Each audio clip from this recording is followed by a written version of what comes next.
বনলতাকে চড় মেরে উচিত শিক্ষা দিল লাজু। আমরা এমনটাই দেখতে পারব আজকের পর্বে। বিস্তারিত জানতে ভিডিওটি দেখতে থাকুন। গল্পের শুরুতে দেখা যাবে অনুভবকে সবাই বলে, আচ্ছা কৃষ্ণ, কি করছিস বলতো? কেন ওনাদেরকে কষ্ট করে এখানে আননি? মেহমান ডেকে আনার একটা ব্যাপার আছে, তাই না? তখনই দেখা যাবে বনলতার মা বাবা বলেন, না না, এত ব্যস্ত হতে হবে না। তখনই বনলতা বলে, আচ্ছা অনুভব, হঠাৎ করে মা আর বাবাকে কেন আসতে বললে বলো তো? কি দেখাবে তুমি ওনাদেরকে? তখন অনুভব বলে, আছে তো। আমার বাচ্চাকে নিয়ে একটা সিক্রেট আছে, যেটা দেখাব। তখনই বনলতা বুঝতে পেরে যায়। তখন বনলতা বলে, শোন অনুভব, আমার বাচ্চাকে নিয়ে যদি কিছু বলার হয়, সেটা তোমার সবার আগে আমার সঙ্গে ডিসকাস করা উচিত। কারণ বাচ্চাটা আমার, বুঝতে পেরেছ? তোমার এসব হেয়ালির কথা আমি একদম শুনব না। মা, বাপি, তোমরা ওঠো তো। আমরা এখনই চলে যাব। মা ওঠো। তুমি কি আমার কোনো কথা শুনতে চাইছ না? আমি জানি অনুভব কোনোভাবে আমাকে আবার কোনো ফাঁদে ফেলার চেষ্টা করছে। আচ্ছা দাদাভাই, তুমি আমার সুটকেসটা এনে দেবে তো? তখন বলরাম বলে, হ্যাঁ হ্যাঁ, আমি এনে দেব তো। তখন দেখা যাবে অনুভব বলে, আচ্ছা ঠিক আছে বনলতা, তুমি যাওয়ার প্রস্তুতি নাও। আমি বরং আমার কাজটুকু এগোই। অনু, আয় তো। এই বলেই বড় টিভিটা সবার সামনে এগিয়ে নিয়ে আসে। তখন তো টিভিটা দেখেই সবাই চমকে যায়। বলে, এ কি কৃষ্ণ, এই টিভিটা আনছিস কেন? তখনই অনুভব বলে, দরকার আছে তো। এখানে আমাদেরকে একটা জিনিস দেখাব। তখনই বনলতা বলে, দেখো অনুভব, তুমি একদম নাটক করবে না। আমরা কিছু দেখব না। চলো মা, বাপি। তখনই দেখা যাবে জেঠু বলে, আচ্ছা বনলতা, তুমি এরকম অস্থির হয়ে পড়েছ কেন যাওয়ার জন্য? তখন বনলতা আর কিছুই বলতে পারে না। তারপর অনুভব নিজের মোবাইল থেকে সেই ডাক্তার দত্তের সঙ্গে বনলতার কথার ভিডিওটা চালু করে। তখন তো বনলতা সেটা দেখেই চোখ বড় বড় হয়ে যায়। তারপর সেখানে দেখা যাচ্ছে যে ডাক্তারের সঙ্গে গিয়ে কথা বলছে বনলতা, আর রিপোর্ট দেখাতে চাইছে না। কান্নাকাটি করছে। তখনই ডাক্তার বলে, আপনি এরকম কাঁদছেন কেন? বসুন বসুন, একটু জল খেয়ে নিন। তখনই দেখা যাবে সবাই চিন্তা করে আর বলে, এটাকে? বনলতার সঙ্গে এটাকে? তখনই সিজনি বলে, ওনাকে তো আমি দেখেছি খবরের কাগজে। উনি হলেন ডাক্তার কস্তুরী দত্ত, তাই না কৃষ্ণ? তখনই অনুভব বলে, হ্যাঁ বৌমণি, তুমি একদম ঠিক কথা বলেছ। তখনই বনলতা বলে, অনুভব এবার কিন্তু বড্ড বাড়াবাড়ি হচ্ছে। একজন ডাক্তার আর পেশেন্টের কি পার্সোনাল কথা হয়েছে, তুমি সেটা সবাইকে দেখাতে পারো না। তুমি যদি আজকে এই ভিডিওটা আর চালু করো, তাহলে কিন্তু আমি ওই মিস্টার ডাক্তার দত্তের একদম ক্যারিয়ার শেষ করে দেব। ওনার নামে পুলিশ কেস করব। তখন অনুভব বলে, যা খুশি তুমি তাই করতে পারো বনলতা। আমাদের কোনো সমস্যা নেই। তখনই সবাই বলে, আচ্ছা কি করছিস কৃষ্ণ, বলতো, ভিডিওটা চালাও দেখি। তখনই বনলতা বলে, আমি প্রেগন্যান্ট নেই। তখনই সব কথাগুলো ডাক্তারকে যখন খুলে বলে, সেই কথাগুলো বাড়ির সবাই শুনে পুরো চমকে যায়। এদিকে বনলতা বাড়ির সবার নামে মিথ্যে কথাগুলো বানিয়ে বানিয়ে বলেছে। সেই কথাগুলো শুনেও সবার যেন চোখ বড় বড় হয়ে যায়। আর সবার কপালে হাত।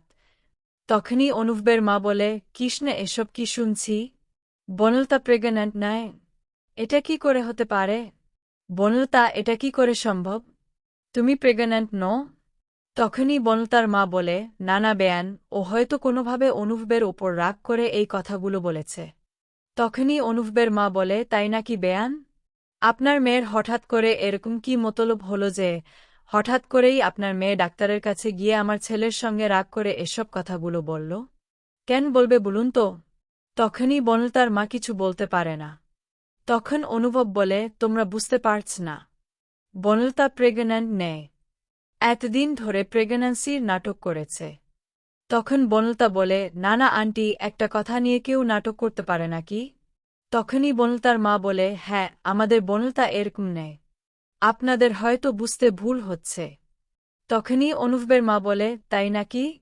আমাদের বুঝতে ভুল হচ্ছে? তাই তো। তাহলে বনলতা, আমি তোমার পেটে হাত দিয়ে দেখব। তাহলেই তো সব প্রমাণ হয়ে যাবে, তাই না? তখনই অনুভবের মা বনলতার পেটে হাত দিতে যাবে। ঠিক তখনই বনলতা সেখান থেকে সরে যায় আর বলে, না না আন্টি, একদম তো আমার পেটে হাত দেওয়ার চেষ্টা করবে না। তখনই লাজু বলে ওঠে, বনলতা দিদি, সেজন্যই তুমি এতদিন ধরে আমাকে তোমার চেক আপ করতে দিচ্ছিলে না, নানারকম বাহানা দিয়ে আমাকে সরিয়ে দিচ্ছিলে, তাই তো? তখনই বনলতা বলে, তুই এত কথা বলছিস কেন? তুই তো এ বাড়ির কেউ না, তুই কেন কথা বলছিস?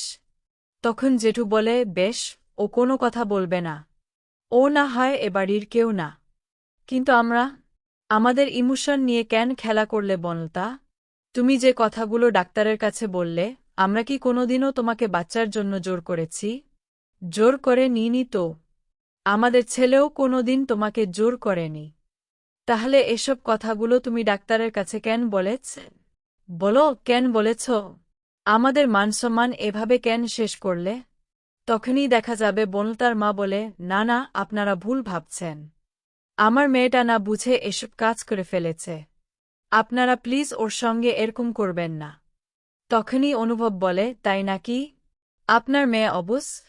আপনার মেয়ে এত কিছু করে ফেলেছে আর আপনি তা সাপোর্ট করছেন?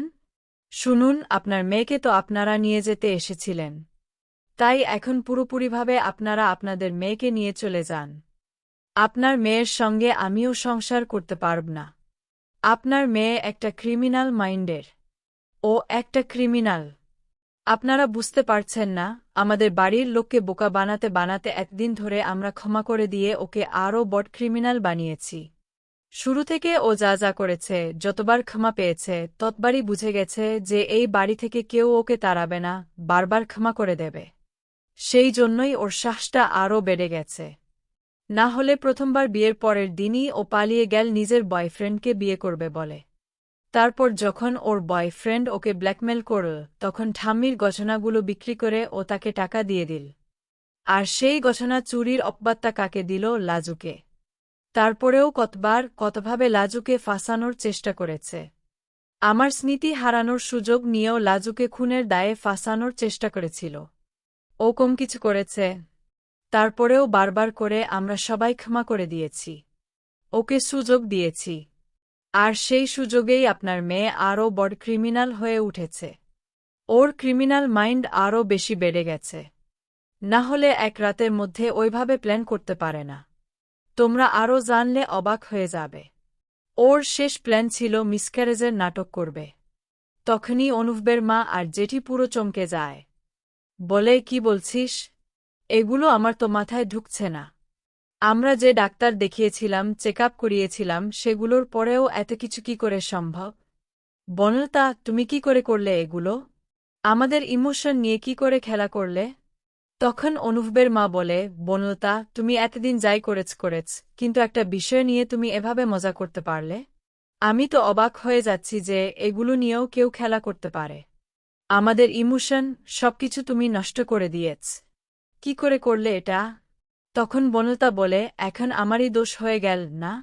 অন্য সময় শুধু কি অন্যায় আমিই করেছি? তোমাদের ছেলে আমাকে কখনো আপন করে নিয়েছে? অবহেলা করে রেখেছে, সেটা দেখছ না? বারবার করে আমাকে এগুলো করতে বাধ্য করেছে। আমি যাই করেছি না কেন, সবই তোমার ছেলেকে পাওয়ার জন্য করেছি। আমার সংসারটা বাঁচানোর জন্য করেছি। তোমরা সেটা দেখতে পাচ্ছ না। আচ্ছা লাজু, আমার সংসার এভাবে ভেঙে যাবে, আর তুই দাঁড়িয়ে দাঁড়িয়ে দেখবি? তুই ওদের কিছু বল, বোঝা। তখন লাজু বলে, না বনলতা দিদি, তোমার পাপের ঘড়া পূর্ণ হয়ে গেছে।